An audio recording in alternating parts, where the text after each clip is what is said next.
We're going to take a look today at my 15-gallon nano reef that I set up sometime in mid-October, and it's now mid-January. So we're about 3 months into this. It's a 15-gallon glass tank, 24 by 12 by 12, about 20 to 25 pounds of live rock. Makes the water about 11.5 gallons and a specific gravity of 1.026. I got a Nova Extreme light hood that's got a 24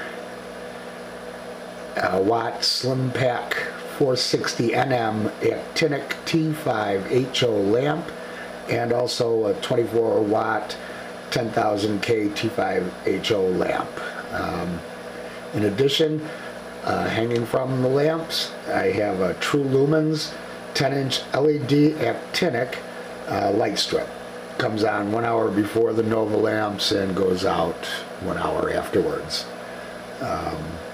There's a TAM Rio Nano filter skimmer, an Aqua Clear 30-gallon filter, and a Corolla 240 gallon per hour power head. The parameters, and they've been that way because I started off with some really nice live rock. From almost day one, I've got 0 ammonia, 0 nitrites, under 5 nitrates, phosphates. Well, I got to buy a test kit, and you'll see that I got a couple of problems with some algae and stuff. But I'll do that. The temperature stays between like 76 and 78 degrees Fahrenheit. Water changes. I do a 3-gallon a week water change, which is about 25%. So there's really no need to add many supplements, but I do add a 1/4 teaspoon of ESV Bionic Calcium Buffer, System Comp #1 Alkalinity, and a 1/4 teaspoon ESV Bionic Calcium Buffer System Comp #2 Calcium 3 to 4 times a week. And everything seems to be healthy and growing. I would almost say growing like weeds. Both corals and some of the bad stuff that are in there. But we'll get to that.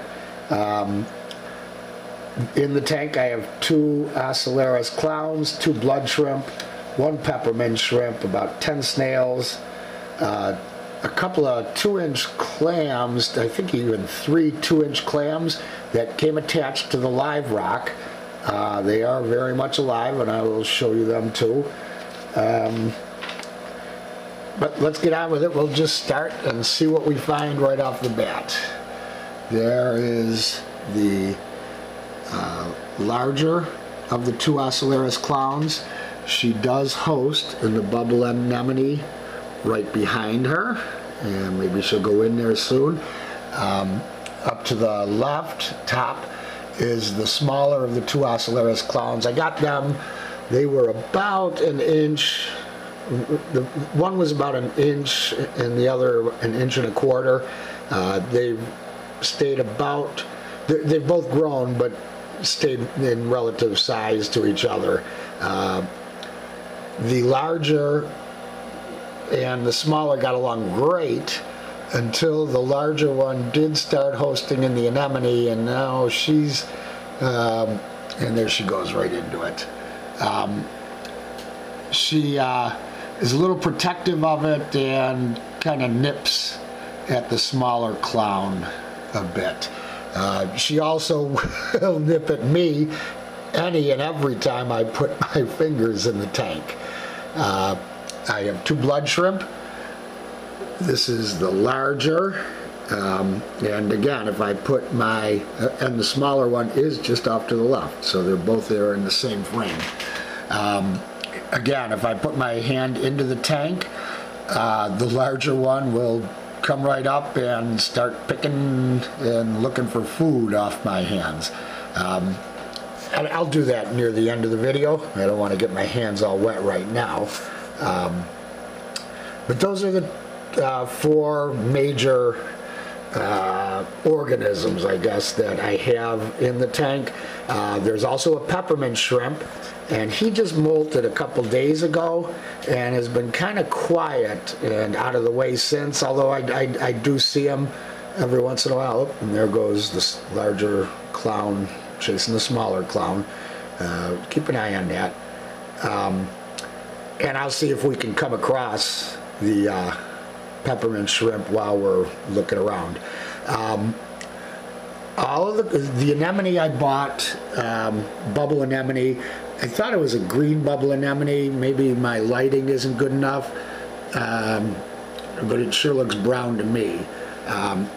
But it does a nice job hosting the clownfish. The clownfish are tank raised, so I wasn't sure that either would ever host in there.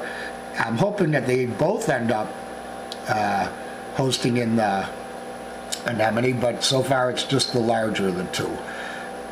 This zinnia right here, that was the original that I bought. After I bought it, it quickly attached itself to other rocks and stuff, and all I've done is snip it and the attachments stay, and then the large stalks grow back. If you look closely, you can see near the bottom right of the screen right now that there is a small one that where I left a little remnant behind, and towards the back,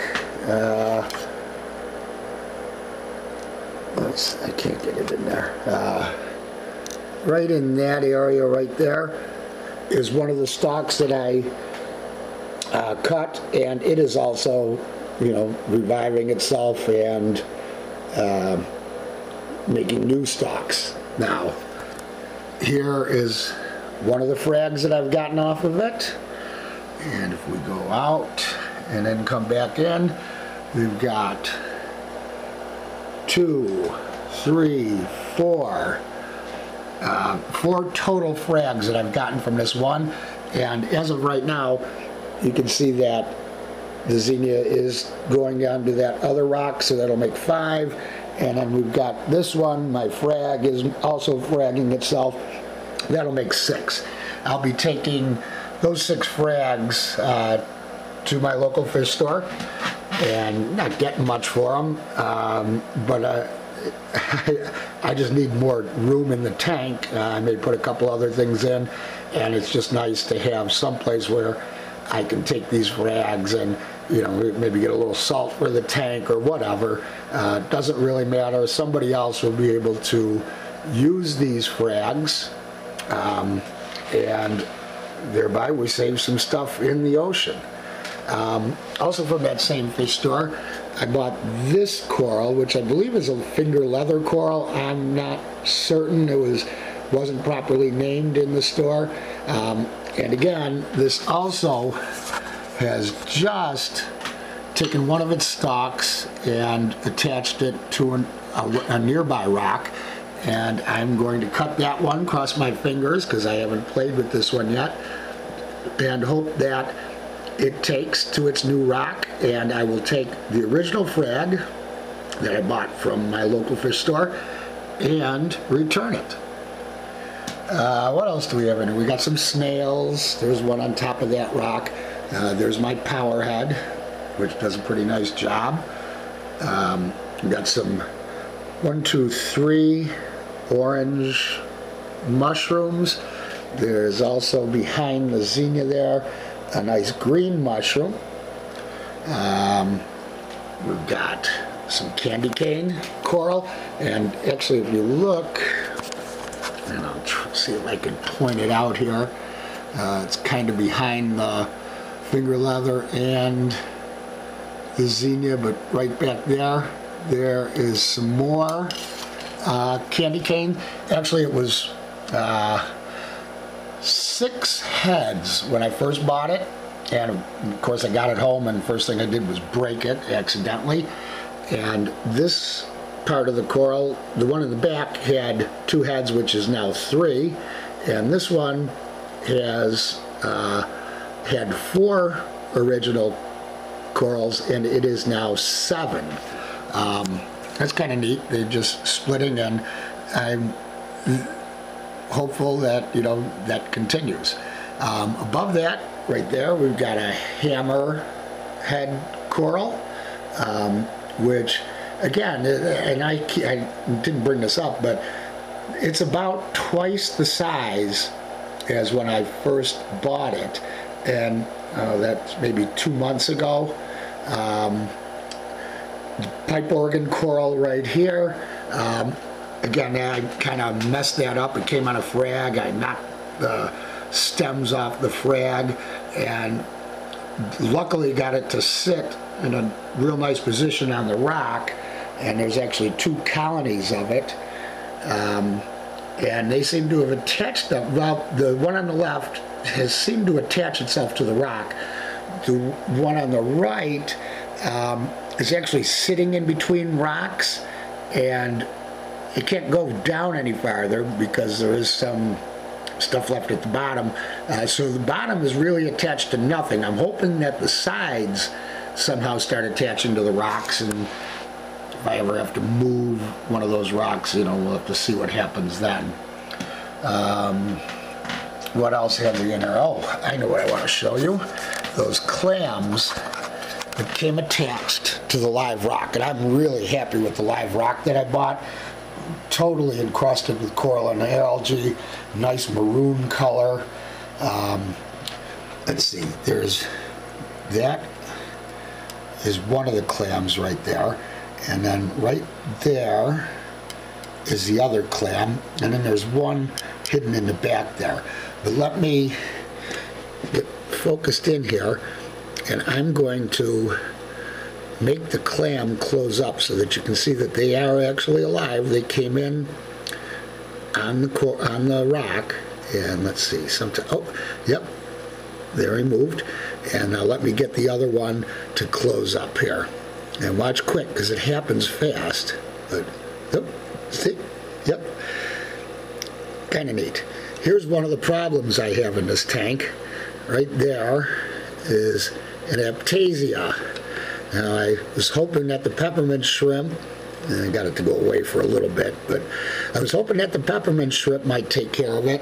But like I said, he has been kind of missing in action the last couple days, and has never really gone after that Aptasia. I suppose there may be other Aptasia, small, that I can't see, that the peppermint is taken care of, so I'm not going to blame him for anything right now. And I may end up, I found a company that has Bergia nudibranchs, and I'm going to give that a try. I also have a little problem down here, which rears its ugly head every once in a while. There's some cyanobacteria, red slime algae. It's under control, but it comes and comes and comes, and you know, I still do the water changes, so anybody has any idea on how to get rid of that, I'd appreciate it. The other problem I have, and you can see the one blood shrimp is right on there now, but I have bubble algae, and I probably should have taken care of it when I saw the first 3 or 4 bubbles, and now I've got maybe 100. So I'm thinking of an emerald crab, but I have to do some research and see if it will harm the blood shrimp or not. Those blood shrimp are pretty expensive, as you know, and I'm not going to buy a $2 emerald crab and have it eat my blood shrimp. Otherwise, I think I'm going to have to end up picking them off one by one and just keeping at it, unless, of course, you guys have an idea on it. I do have some macroalgae in the tank that I bought on purpose. There's some like feather caulerpa, and up there you can see some bubble caulerpa. I've always liked a little bit of macro in the tank. If you go on a coral reef, you'll see that there is, you know, macroalgae all over the coral reef. I know lots of people prefer to have just corals and live rock and their, fish and inverts. But I kind of like the look with a little bit of green in there. So that's just my preference. And, I've never had the macro get out of control. And actually I put the macro in part to hopefully get rid of that bubble algae. So, it would take the nutrients that the bubble algae is using, but, that's not been working yet either. If anybody has any ideas on how to get rid of my 3 problems, oops, make that 4. Attached to this live rock, when I bought the bubble anemone, it was attached to this rock. And this rock, I don't know if you can see it down here, but right about in the middle of the screen, you can see a purple kind of like little flower. Well, that was about, there were about 3 or 4 on this rock clumped together, and now they've gone and gotten out of control, and I have that little colony right there, and in the back on the top of that rock you can see there's more, and even there is more behind that you can't see. I'm not sure what it's called. I would like it if somebody could give me the common name, or even preferable the scientific name, because I really, really would like to find a predator that could get rid of that.